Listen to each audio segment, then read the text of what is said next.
way? Yeah, we've got a couple of things, Paul, and it's probably fair to say that definitely we're an industry in mourning here in New Zealand. As you said, Katie Cox was incredibly popular, and this week just lost her life tragically to cancer, and just at a young age of 34 years of age. Incredibly popular, had an unbelievable smile, impeccable preparation of yearlings, and she definitely will be sadly missed. Certainly Harness Racing New Zealand, we've got a number of things that we've got underway, including at our meeting tonight there will be a minute's silence, and we'll also mark, as a marker of respect, we've got a few other things that we've got in mind which we'll release down the track. But yeah, we've sent our sincere condolences to Katie's partner and her family.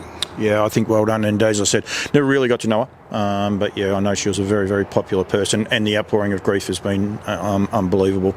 On a brighter note, for the industry, nice time to step into this chair, but this has been a little while in the making. I know you knew about this before you walked into the job on Monday, but it's here.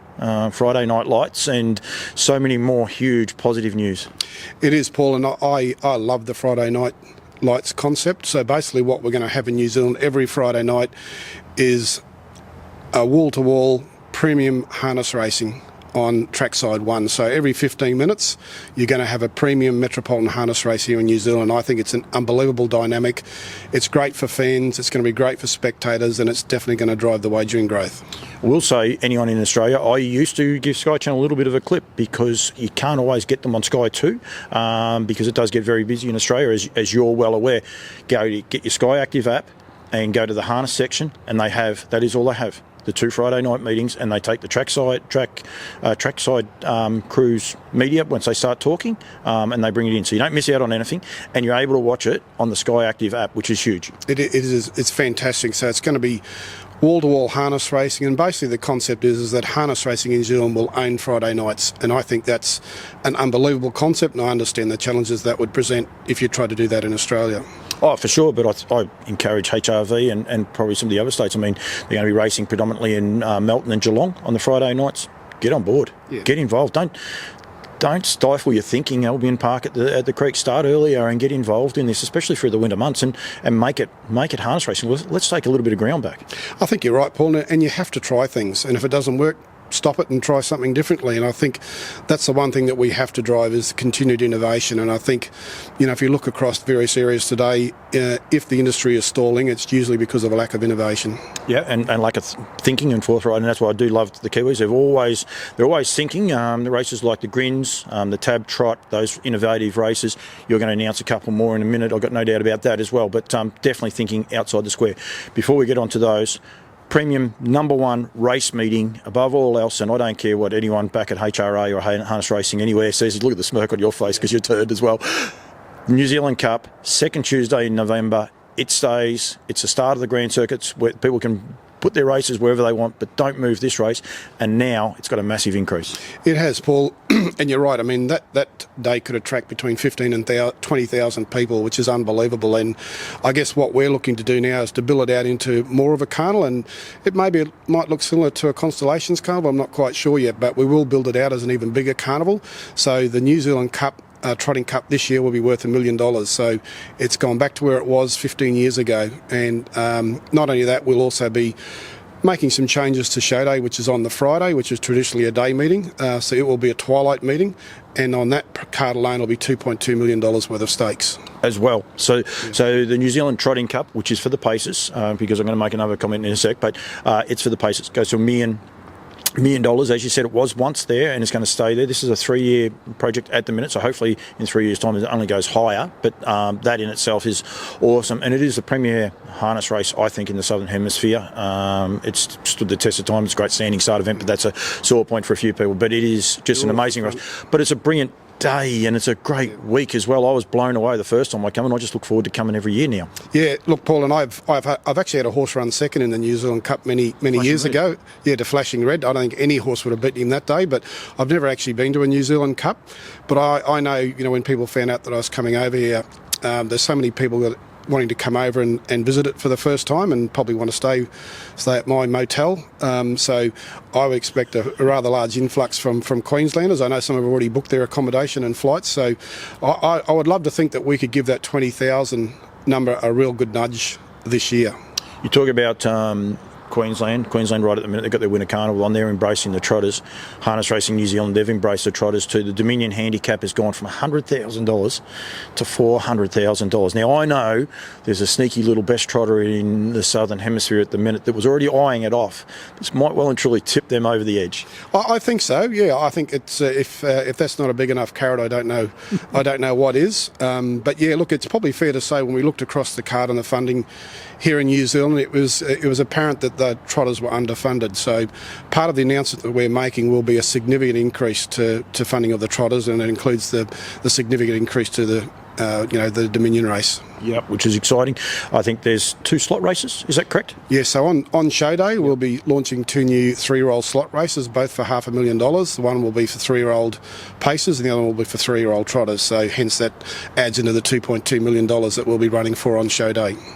Show day might outdo Trotting Cup Day. It won't, but it might. No, it won't. Traditionally, we have about 3,000 people attend show day, so we'll be working on increasing those numbers this year as well. But no, it shouldn't overshadow Cup Day. It will still remain the premium race day in New Zealand, but show day will certainly keep it honest. One of those things I want to make sure people are aware of too, when you come to the New Zealand Trotting Cup, it is the second Tuesday. Don't book your flights for Wednesday or whatever. Stay to the Saturday, stay to the Sunday, depending on what you're doing, because the Riccarton Cup Day, the New Zealand Galloping Cup, is on the Saturday, so you can go to that, and a lot of people do. Ashburton is on the Thursday, and I saw that hasn't been missed at either. I think, what minimum stake, 17,500 or something? Yeah, so it's a minimum stake of 17,500, and we've probably changed the calendar and card a little bit for Ashburton. We're really targeting those no-win, one-win type horses and putting on significant prize money for them. So it will be a slightly rehashed card for Ashburton, but it's exciting to be able to offer that sort of money to those horses. And it's becoming part of this carnival. I know so many people go down there. It's a lot less low-key. I think people don't, they enjoy it. There's got so much memorabilia down there as well. It's a beautiful place, no matter what the weather's like, because you can view it with a big glass front. And there's so many trainers setting up down there, and there's a lot more, I think, on the radar, I could say, for Ashburton going forward in the future. Yeah, I think we've looked right across the board, and whilst we can't be everything to everybody, I think where it makes sense and we can fund it, we'll certainly look at those changes. Yeah, no, it is exciting. Rightio, big announcements now. We'll go mares and fillies. Just to tease so many people out there. I will say congratulations when you are talking about this. When I hear mares and fillies, quite often I just think of the paces, but this is not. This is for both gates, which is just so exciting. It is for both gates, Paul, and as you'd probably appreciate, in New Zealand, the fillies and mares are keenly sought after, not just to race, but also to breed, and we've probably lost quite a fair few of those over the years. So we've got a strategy that hopefully will slow that down a little bit, but when we looked at the card for fillies and mares in New Zealand, they represented 6% of the number of races that we were programming. So we're now lifting that to 16%. So what that means is that we'll put on an extra 150 races throughout the year for fillies and mares races across both gates, the pacers and the trotters. Yeah, which is amazing and exciting, and both been embraced on both accounts. You're going to have an Oaks Day and a Derby Day.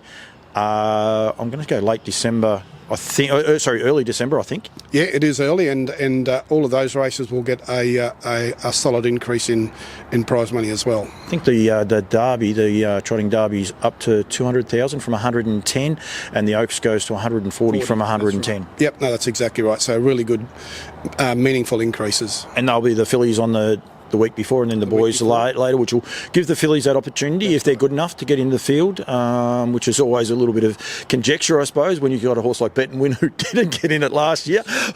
He missed out because a few of the fillies got in, but it is a unique opportunity. You're definitely looking after the fairer sex in the right way. Yeah, it is, Paul, and as I said, I think there's more opportunity for us to try and keep more of those fillies and mares here in New Zealand and race them and then breed from them and continue to provide that unique pedigree that New Zealand is known for. And also be able to travel back to Australia with a pretty good CV, like horses like Manhattan, that are going to come back here to foal down, breed and things along those lines as well. It is enticing, but it'd be great to have had Manhattan racing here a lot more than what she had to when she had to leave. Yeah, I think so, Paul. And I think with the way that we've scheduled the card and the announcements that we're making, hopefully we'll see more horses come to New Zealand from Australia to participate. I mean, we had a really good uplift this year, but I'd expect with the announcements we're making, hopefully we'll entice more Aussie horses to race over here next year and further on. The North Island's beyond important in the growth of harness racing. We all would like to race at a grass track, or we'd all like to look after our own track, but it is imperative, one, that we can keep Auckland going and get it going, better. We don't have to be, we're not being rude or disrespectful. We want it going better than what it is going. David Branch and the crew taking on the Tuesday night time slot, which is going to be trying from time to time, but I'm sure that forward-thinking club, they'll already have plans about how they can get around it. But the North Island already seem to have embraced this concept and understand exactly what they've got and what they've got to do. Yeah, I think that's the thing I like about it, Paul, is that everybody's on board, and that's the only way we're going to get stuff done, when more of us work together. And certainly they've embraced it, and they've already put a number of initiatives in place, both clubs up there, to encourage more horses to go north, so that we have fuller fields up there. And it is absolutely the right strategy for us when we talk about driving wagering growth. It's the biggest population. It's under benchmark in terms of punting, and if we do need to grow at scale, that's the place that we're going to do it from. And the consistency part of things, it's something that will be new to a lot of New Zealanders. It's new to a Victorian. You're from Queensland, though. You could tell me where the races are. Sorry, it's probably a bad time, because you might be Redcliffe, you might be Albion Park, because you're carnival. But any time where it's not the actual carnival, when people aren't necessarily looking at their form guides, they go, oh, it's a Friday night, okay, we'll be racing at Redcliffe, or we'll be racing at Albion Park. People are going to know Tuesday night's Cambridge, Friday night will be Lights, which will be Addington and Auckland, and then you've got down south as well, it'll be in there, plus a lot of these other country clubs and the clubs, they'll have their designated times as well, which is so exciting. But it is something we need to get our head around and really embrace. It is, Paul. It's a model that does work elsewhere. It provides that consistency, it provides that certainty, and it's not just for the punters as well, it's also for the fans and the people who want to come and watch the races. They know that every Tuesday we're going to go to a race at Cambridge. Every Friday we've got a race night at Alexander Park or Addington. And then, of course, Sunday, the great grass track circuit that we've got here. So it provides certainty. And as you know, everyone looks forward to going to the trots. So we'll be able to provide them with some certainty that if you want to go to the trots, you know exactly where we're racing. Plus, this new age, people watch on their phone. We have a TV sport. Entains and these people are really embracing that. Redcliffe, what they do with trot shots and things like that. Well, it's really looking after Queenslanders again. But we do have a TV sport that people will know, rightio, Wednesday night, okay, it's going to be Redcliffe, Bathurst, Bendigo. That's going to be the Norm Bunbury. Actually, I can tell you right there. But here in New Zealand, you're going to be going Tuesday, all right, we'll sit down and watch Cambridge. So if you're on the South Island, it's Cambridge trots, get together with your mates, turn the TV on and start having a couple of little wagers and enjoy it. Yeah, absolutely, Paul. And look, even though we've got this, right strategy to focus on the north, we're not going to forget about the south either. Yeah. It's important that we, continue to support them and to protect them as well, which we certainly will be doing. So we've got a massive horse population down in the south, so we certainly haven't forgotten about them, and we'll be looking to provide them with some support down the track as well. Yeah, and you're going to make some announcements, I think, in about 10 days' time, I think, for down there. You will be down there.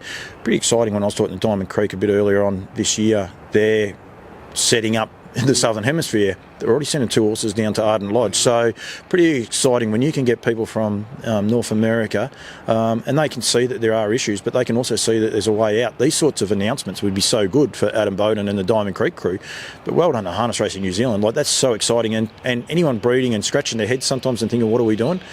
When one of the biggest studs in North America is coming down here, you're doing some things right, I reckon. I think that's the incredibly exciting part of it, is they've said they're bringing 2 of their American-bred broodmares down to New Zealand. Yep. And I think with the announcements that we're making this week, I'd like to reach out to them and said, let's not wait another 3 years for you to bring the other 18 broodmares to New Zealand. I think we need them here as soon as possible. I think he's bringing 30 in 3 years. So, yeah. 30 right. In 3 years. So, yeah, you'll get a few more next year, I reckon. So, I thought some were going to Australia, but I'd like New Zealand to get their fair share first. I didn't know about Australia. I'll have to ring him back up and chase that one up. What'd you say this is? The biggest announcement in New Zealand harness racing history as far as the stakes increase? Yeah, so what we're announcing today is the largest stakes increase ever in the history of harness racing in New Zealand. And the way that we've been able to do it is about a whole raft of people working together. You've got New Zealand TAB, we've got Entain, Harness Racing New Zealand are tipping in, and also the New Zealand Sire Stakes Board. So the 4 of us have got together, and that's how we've come about the largest pot of prize money increases ever announced in New Zealand. It's a collaboration. It's people working together, and we have to grow it. We've got to stop the rot and start growing it. Massive news. Is that a bit daunting? Like, did you know about that before you signed on the bottom line, that this is potentially what it was going to be, or did they, was that one of the things for you as when you're taking on the new job? I didn't know the high-level numbers, Paul, to be honest, but when I heard that Entain were now the wagering partner, I guess that's the first big tick that I got, because I know what they're capable of. They understand wagering, and racing. So for me, that was my first big tick. So I really didn't get an idea of the delta of the numbers that we were going to be talking about, but I knew it would be good. I didn't think it would be unbelievable. Do you feel a responsibility walking into it and you see that, you're like, oh? I've definitely got some accountability and responsibility, and as I said, the hard work starts from today. Basically, the future starts from now. So this is just the start, it's not the finish. So there's still a lot of work that we need to do, but it's incredibly exciting. The uplift for owners, trainers, drivers, fans, punters, there's something in there for everybody. Brad, well done. Well done to Harness Racing New Zealand. Well done to everyone. Sire Stakes Board, Entain, I got one, TAB as well. Congratulations. But well done to the participants as well. But be aware, there's a fair bit of commitment that comes with this now that we need to keep growing it, and so you guys can keep growing it by putting stake money in. But if the participants don't do their end, it doesn't happen. So we want to get young people into the game. Everyone says about getting young people. Put on a show. Let's make it entertaining. Get a bit of colour. Let's get a little bit of fun. I'm disappointed in your shirt. It's very bland tonight. Well, I didn't realise you were coming this morning, Paul. Otherwise, I do have a couple of bright shirts for you, but maybe later in the week I might pull a few of those out. You can keep them for when it's warmer, mate. Don't worry about that. We'll be jacketing up. Love the tie, though. The handkerchief does look very, very well. Mate, congratulations. Won't be the last time we're chatting. This is obviously a pre-record. This will go out when you're making the official announcements at Addington, but it's just massive news for harness racing. It's massive news for racing. And when I say harness racing, I still say Southern Hemisphere, Australia and New Zealand, because if this grows here, we grow in Australia as well. So congratulations on what you're doing here. Let's see the Aussies try and embrace it and pull our socks up, maybe race on the same nights, complement it, go backwards and forwards. It'd be nice, wouldn't it? Yeah, it would be. Look, and competition's really healthy. So, I think that with the announcement that New Zealand's making, it will set probably the benchmark for others to maybe follow from here on in, and some probably will be envious of it as well, but we're in that really fortunate position that we're in a position now where we're actually mapping out a growth pathway, which is probably dissimilar to some other jurisdictions at the moment. No, absolutely, mate. Thank you very much. I'm sure you'd like to be back in Queensland with the warmer weather, but I think no better place to be than here, and November will roll around pretty quick, and it's one of the greatest days ever of harness racing. Encourage people to come. Brad, thanks for joining me. Thank you for giving me the time as well. We'll be catching up with as many participants as I can over the next week. We'll meet at Auckland as well for the North Island announcements, but congratulations and thank you. You're welcome, Paul. Thank you.